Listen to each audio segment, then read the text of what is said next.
This is a presentation of the Sports Source Digital Network, presented by Hearthside Bank.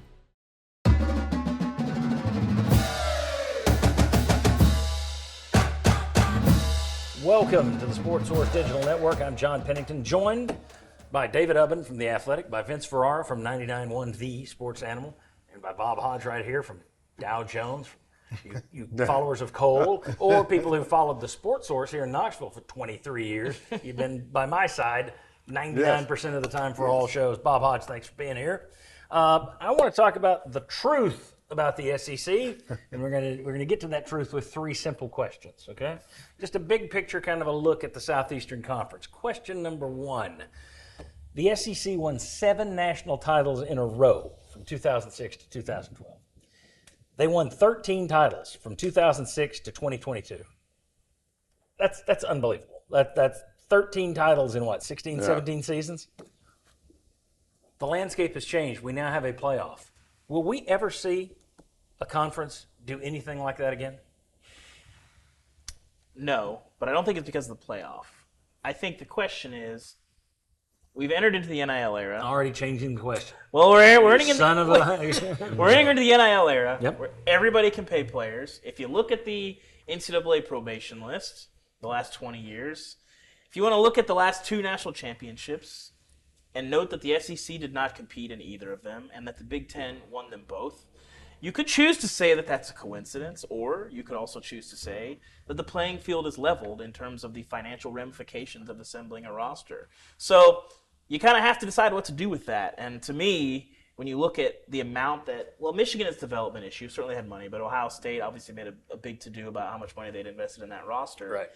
To me, it looks like that the playing field has been leveled among the champions, among the big-time programs, and that matters on the field. And I will go with a lot of what you said, but say the playoff system will be the reason. Because for years, you had to win 2 games. For some years back way before that, you had to win 1 game.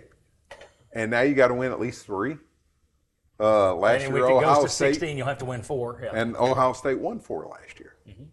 So I just think by having to play more games, it is just more likely that you stumble just because teams get upset, or you get 1, maybe 2 key guys hurt over the course of having to play more games. Yep. So I'm going to go no, and I'm going to say that the playoffs, the expanded playoffs, are going to be one of the big reasons. Vince. Yeah, I kind of view it a blend of both of them. I do think there's a lot of validity in the parity and the talent being spread out, and with revenue sharing, it's only trending even more in that direction.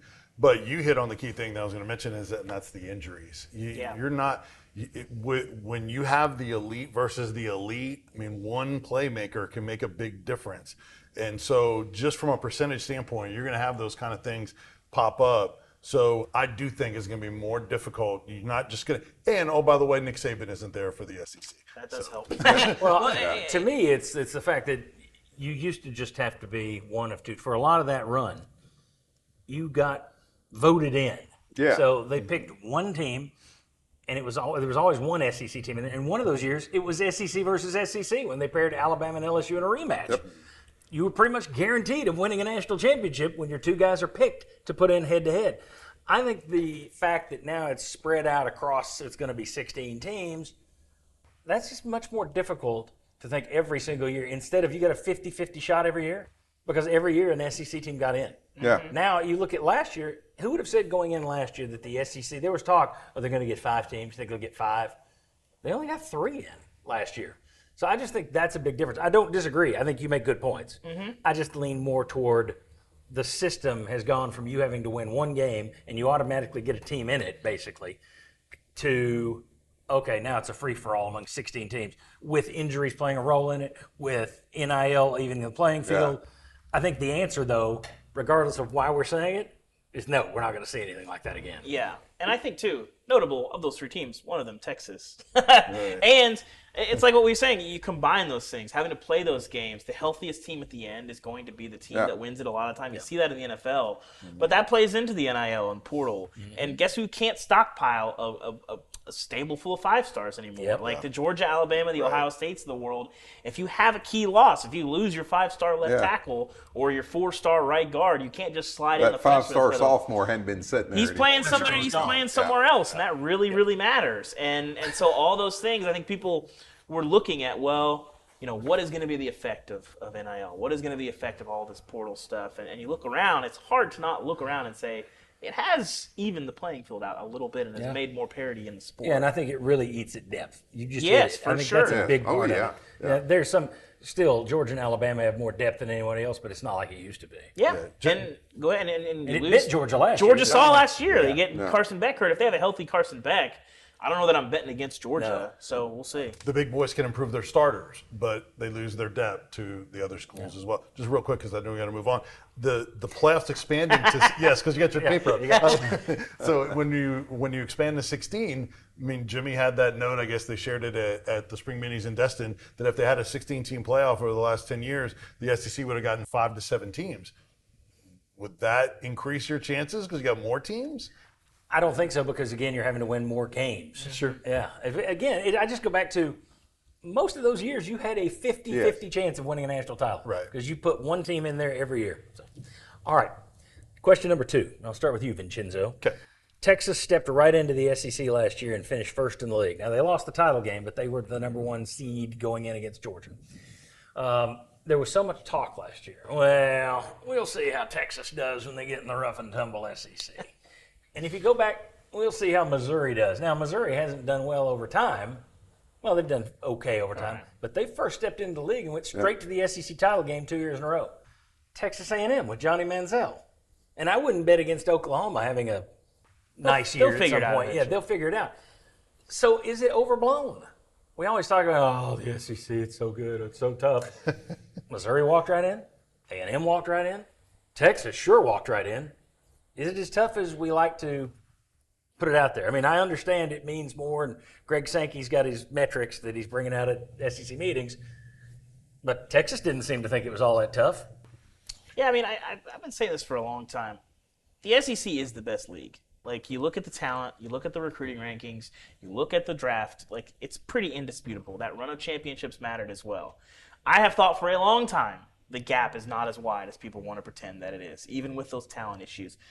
And now we're seeing that gap shrink. So the short answer is, yeah, I still think the SEC is the best league, but that gap, whatever that was, however wide it used to be, is a lot thinner than it was. And I think it's deeper than the Big Ten, but clearly, you look at the Big Ten's best teams the last couple of years. I mean, who in the SEC was going to compete with an Ohio State at its peak? Yeah.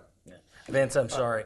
That was my fault. I said I was going to start with you, and I just kind of threw it. No, go ahead. I think it's situational, right? Look, Texas had the easiest schedule in the SEC. Mm-hmm. Okay, and if they joined the SEC 2 years prior, they're not ready yet. Yeah. They had built up that roster to where they could compete in the SEC. Missouri came in when the East was historically bad. And they had their best quarterback in years in James Franklin. Pinkel had done a good job there building that roster. Right. So sometimes I do think it is just the timing, the circumstance. But, yeah, it's not – you can't do it.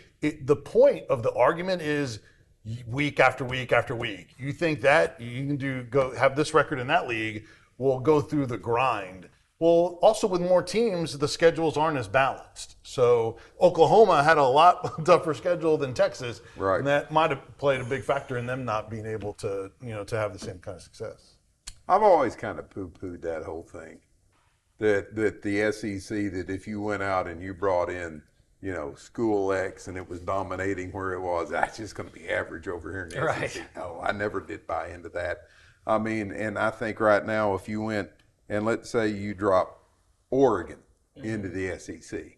Okay, Oregon may be a 9-3, 8-4 football team, or they could go 10-2, 11-1.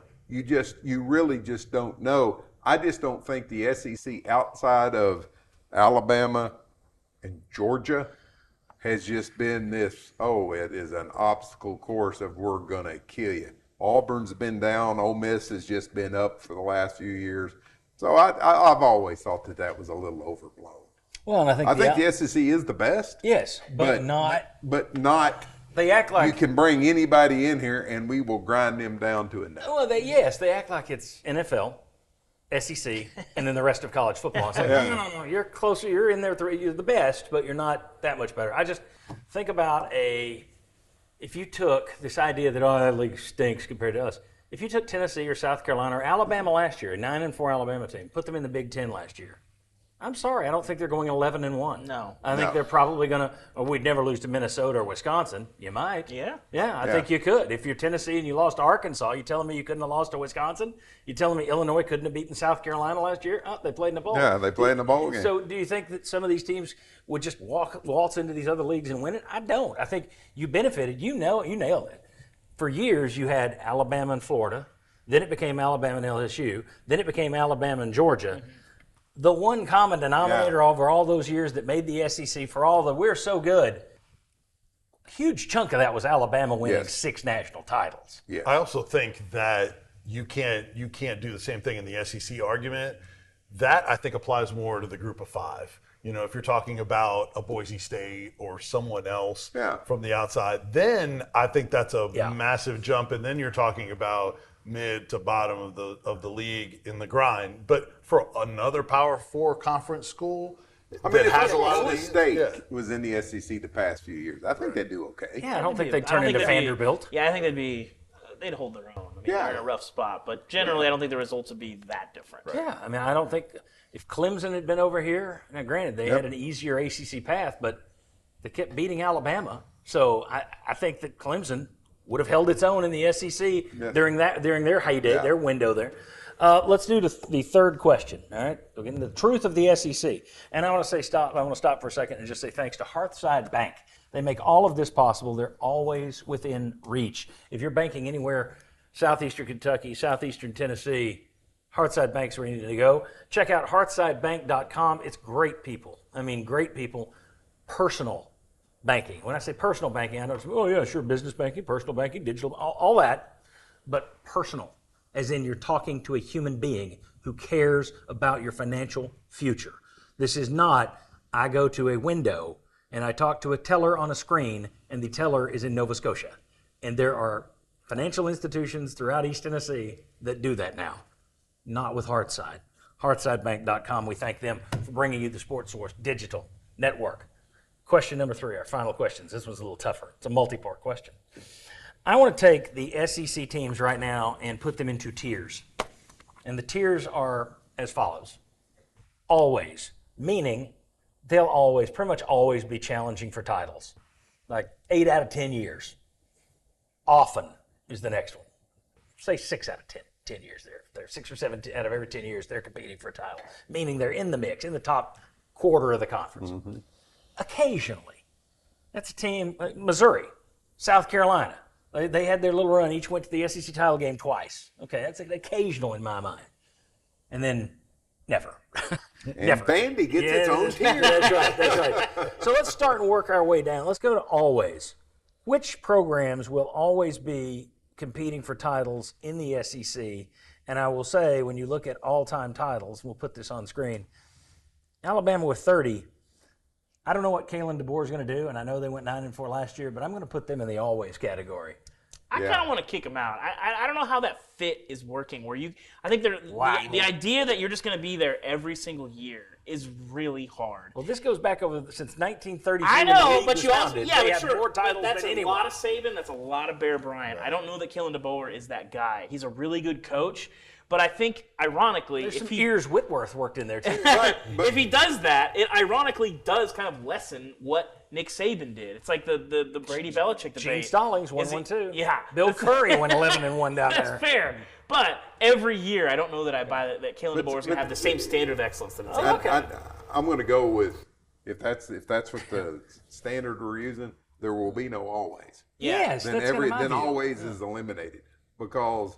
Well, there's one I'm going to go with. I think you have to look at it, though, from the standpoint, and the one you're going to go with, They had a lot of years where they weren't. They have half as many titles as Alabama. So unless you're going to throw out Texas. I just think if you're going to go with always, there's 3 teams that, in my mind, Me too. that are going to be always. Texas, Alabama, Georgia. Yes, exactly. That would be my 3. You'd throw out Alabama. I would throw out Alabama. I'd throw out Texas. I think Georgia, just because I believe in Kirby Smart, freakish recruiter, good developer, and the stockpile of talent that they have, obviously well-funded in the NFL. So Georgia's the only one that's always for their own category. Because I believe in what Kirby Smart can do. I think in college football, your coach is everything. You look at the SEC's list of coaches, the only coach I believe in that's going to be that there every single year, I think, is Kirby right now. Okay. Jump in. Yeah, if always is not every year and it's competing for, You're always competing. then I think I would include Alabama, but in the always category,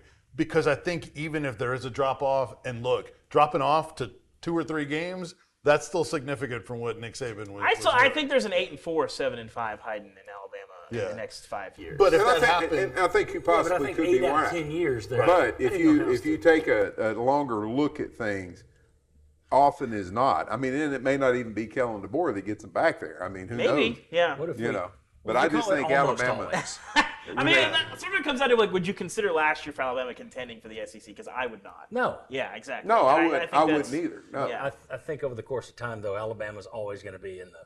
I just think that's a safe bet. It's typically a safe bet unless they're on probation in the past. And the problem is there is no more probation anymore to get on.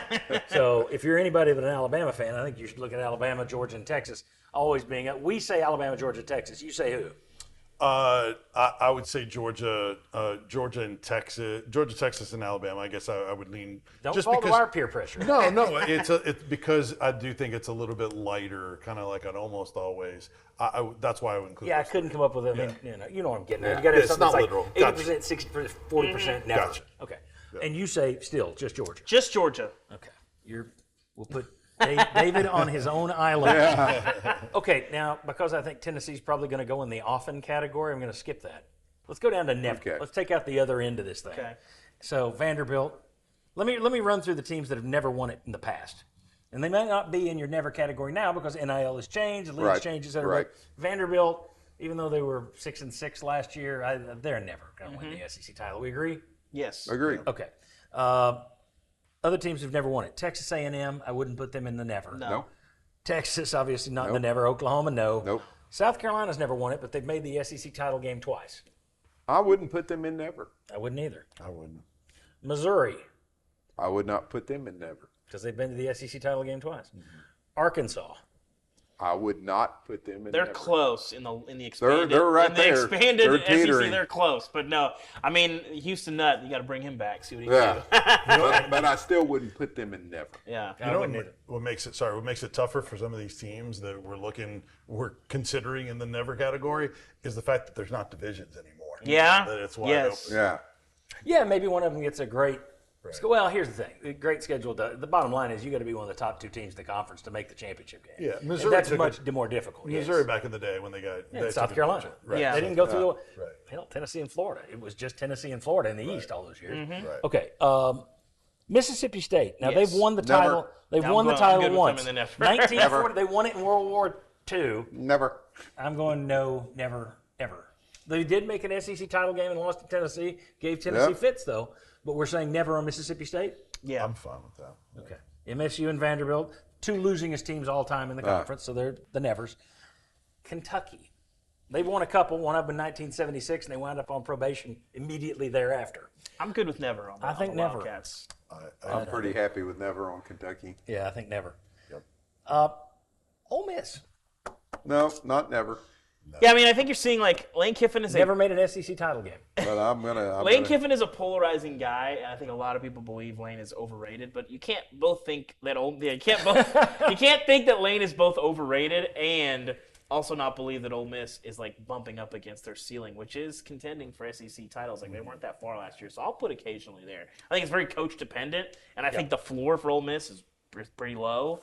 But right now they're living high, and I think you're seeing what the potential of that program can be when you have a really good coach. Right, and even if it's not Lane, if he was to move on, I think it shows that for somebody else, hey, I can go in there and win and recruit and get the right players in there, have it work. And so, and they've also created their own NIL strategy, and that we're going to be the portal warriors, and that's where we're going to spend our money there. Okay, so that leaves us, that's 3 into always, that's 3 into never, which means we got 10 teams left for occasionally a chance and then often compete for a championship. Do we want to just make it tough on ourselves and say we have to do it 5 and 5? Let's do it. Okay. Let's do it. Fine by me. All right. So I'll just throw out the school. Oklahoma, occasionally or often? I'm going to go with occasionally in the SEC. Yeah, I'm going to say occasionally SEC. The reality is that Oklahoma played a lot of teams that were below their talent level pretty often in the Big 12. They had a run of dominance. It was 6 titles in 8 years, 4 in a row, something like that. But once you got past Texas, you might have an Oklahoma State or a Kansas State that was kind of a contender, but I'm going to go with occasionally for them. We'll see. I might lean toward often. Again, this is one of the, granted that's true, it's one of the 10 best programs in the history of college football. True.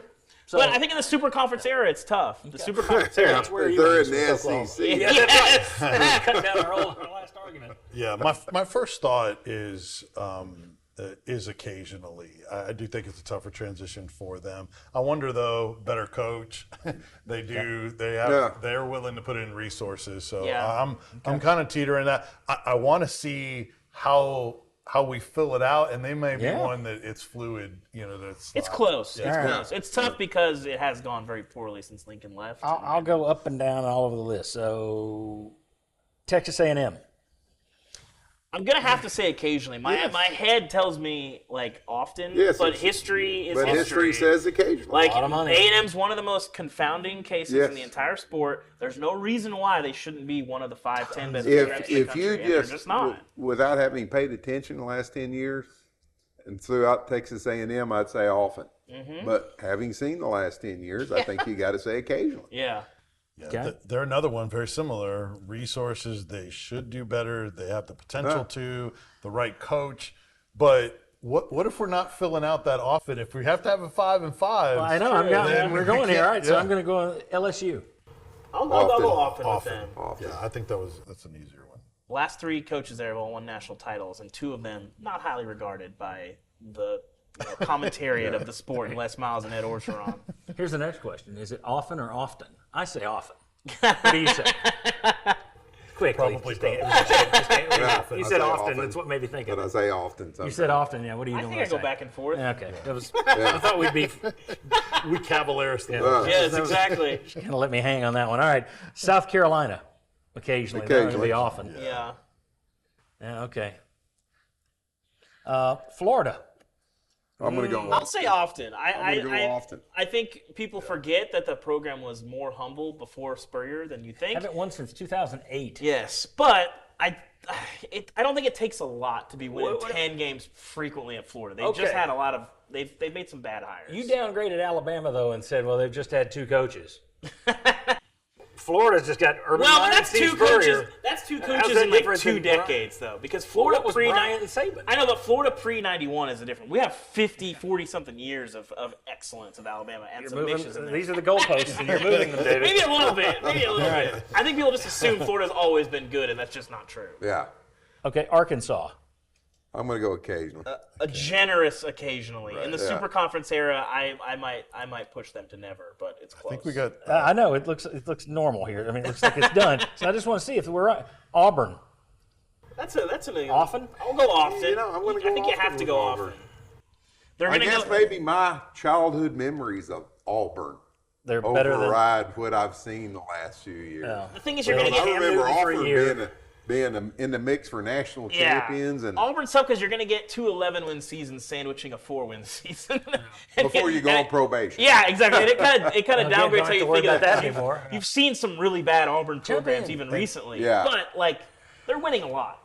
And do they benefit from Alabama not being a lock? You'd have to think at least a little bit, right? Yeah. Yeah, because it's always kept them back. I think, though, I don't know that I would put them ahead of Oklahoma or Texas A&M, and we have them kind of in the occasional category. That's the hard part. Is on paper, there's no reason why Auburn should be better than Texas A&M. But we watch the games, you see the sport, you look at history. Auburn's been better than A&M. I couldn't exactly tell you why. Maybe some of that's hiring better My coaches. problem here is Oklahoma. I would be putting Oklahoma. You're probably right about Oklahoma. Up there. All right. I think you're probably right. So this leaves us, one of these goes to occasional, and the other two often compete. Tennessee, okay, Missouri, Ole Miss. Oh. So we say Missouri is occasionally? Okay, Yeah. Missouri's knocking on the door. You just of convinced never. me to move Oklahoma. Yeah, I think Are we putting Ole Miss ahead of Oklahoma? No, we want that's Oklahoma. just Are we it. putting So- Tennessee in often? I'm going to No, put Tennessee. I would. I put Tennessee in Tennessee occasionally. Ooh. But I mean, you've done it. You've done Really? it 2 of the last Yeah. 3 years. Yeah, but I mean, Historically speaking, we're in the Super Conference era. I but think you're people third forget all time in the history. New era. I'm telling you, the depth of divisions, people. This is why I only had one team in Always. Yeah, because you're the depth of king, divisions you're the one is that really wrote the hard. story. Kings of NIL. What are you talking about? Well, Kings now more like I don't know, mayors or something like that. There's a lot of them. There's a lot of those kings running around now. You're going to be getting a phone call. All right, so he would put Tennessee occasionally. Well, let's figure this one out. I'm going to put Tennessee off and just we based on got history. we got Missouri. We're putting them down there. So Correct. that means we've got Ole Miss. Let me throw out 4 here just to consider again. Tennessee, Ole Miss, Oklahoma, Texas A&M. See, I would, out of that list, I would bump A&M up Maybe. because I just think that Ole Miss right now, until I see it differently, is a product of Lane Kiffin. All right, wait a second. Let's do it this way. Let me throw Auburn in there too. I think Tennessee, Oklahoma, Ole Miss, Texas A&M, and Auburn. That's a pretty good category on So its own. Tennessee, just so we're clear, who has not in the non-Super Conference era, has not played for a conference title in 22 years. We're going to put them in often in the Super Conference era. Just But now, It has nothing to do with the fact we're facing option. but here's the deal. Okay, Sometimes it's playing what you're for looking it. at. If does that mean that you were competing for? I would have said you were competing for it in 2022. well, we're You not were talking about the competing in ceiling though. We're 2022. talking about what we think's going to happen in the next 20 years. The ceiling of Tennessee, sure, is often. But Tennessee has spent a lot of time on the first floor of their apartment, But the very last, far from the ceiling. last the 2 last of the couple 3 decades. years, you've been at your seat. All right, well, let's do this. Here, let's back it up straight again. Often. You get to choose between, there's 3 slots for 5 teams. Tennessee, Oklahoma, Ole Miss, Texas A&M, and Auburn. Who do you think is often? Oklahoma, A&M, Auburn. Okay, so you I'll completely, go there we go. Oklahoma. A&M. But see, the same argument I you're don't- making I don't- about why do you Tennessee, put Auburn you ahead can of basically Tennessee? make Because Auburn. they've done it. I don't like Auburn and Tennessee are really close. Tennessee, 13 all-time titles, Auburn 8, and I know you talk about it's a new era. Well, Auburn has had more success in the new era, and like I think there's they something to be won said in for- 2013. Yeah. Okay, well, that's that's pretty a lot. recent. Well, That's that pretty was recently. before it was a new era. Fair enough. Fair enough. I- But they did. Didn't they? I would say Tennessee's had more success since NIL. And I think they're closer to A&M and Oklahoma in terms of the resources category. So if they don't get it done, that they will find ways to get it done. At least be able to compete in today's era more frequently, more so than looking at it historically. I guess that's the way I would look at it. But I agree. Oklahoma, Texas A&M, they're worthy of sliding up also. Texas A&M is the hardest one because everything I Texas know A&M about is how tough. to succeed in college football, they do all the right things, and the results just are not there. And I don't know what to tell them. Like, For a long time, it was because they were what Auburn is to Alabama in Yeah. just being secondary. yeah, but I Texas. mean, money-wise, you're hiring good coaches, and it's not working out. Like everybody wanted someone. Nobody thought you could get Jimbo. He just won a national title. That didn't work out. Someone kind of worked, but not for a while. And it's like they're hiring the hottest guy, and they put all this money in there, and it's not working. I don't.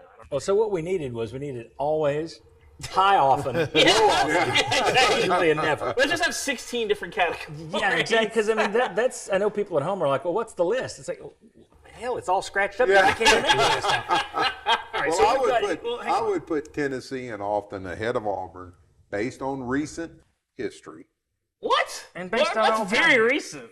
Like Well, 3 years. When was Auburn? Yeah, but when was 2013 Auburn was their worth last- the Again, we're talking about a program that's not played for an SEC title in 22 years, and it's getting But no, harder. but they've competed for one. They've been closer fair. to it over the past decade than Auburn has. Well, Auburn won it in 2013. Well, that's what. Okay, Yeah. but that's not in Closer the to past 98. decade. They won 2004.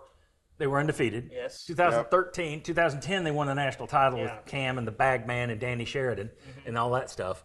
And then they played in 2013. So- but since that time, Yeah, I don't know that they're anymore. I think, Tennessee's had its struggles. They both had their struggles. I'm going to weigh in. I win. I'll let you finish. All I was going to say is as you're scratching your sheet, Yeah. underline going forward. Yeah. And Going that forward. and Okay. that I think trumps a lot of the historical discussion that we've had. Where are they at now? How set up are they moving forward or going forward? How dare you bring it back to where it's supposed to be? Because he told me, he gave me the point. Okay. Let's see. 1, 2, 3, 4, 5, 6, 7, 8, 9, 10, 11, 12, 13, 14, 15, 16. I think this is right. And we went with 6 and often. I went with 6 and often and only 4 and occasionally. Okay. All right. So here's the final list, and you could protest later. 'Cause I know you're way out there. All right. Always Georgia, Texas, Alabama. Often. Challenging often. LSU, Florida, Oklahoma, Texas A&M, Tennessee, Auburn. Okay. I think in terms of money backing, in terms of what their fans expect, I think that's fair. Yeah, that's fair. Then occasionally, South Carolina, Arkansas, Missouri, Ole Miss. Ole Miss would be at the bottom of this. Yeah, Ole Miss is hard because there's recency bias Tennessee and baked into Auburn. that. Yeah. I think there's room for a fifth category. Yeah. And then your nevers are Vanderbilt, Mississippi State, Kentucky. I think we got it. Yeah. Very good. Job finished, folks. Hang the banner. Mission accomplished. We got it. David debate better than the SECs at the spring. That's right. Yeah. We got David Ubben right there, Vince Ferrara right there, Bob Hodge right there. Thanks to all of you. Hey, thanks to you for watching. I appreciate it. Thanks to Hearthside Bank for bringing you this. Be sure, if you enjoyed this, if you made it to the end of this, please click the thumbs up. That makes a huge world of difference with our channel. Also, punch the subscribe button. Hit the little bell. Then you'll know whenever we put something up. And then also leave us a comment. If you're watching from one of these other schools, it's like, what the heck are you guys thinking? Have at it, man. These are just opinions, and I think they were fun ones. Hope you enjoyed it. We will see you next time on the Sports Source Digital Network.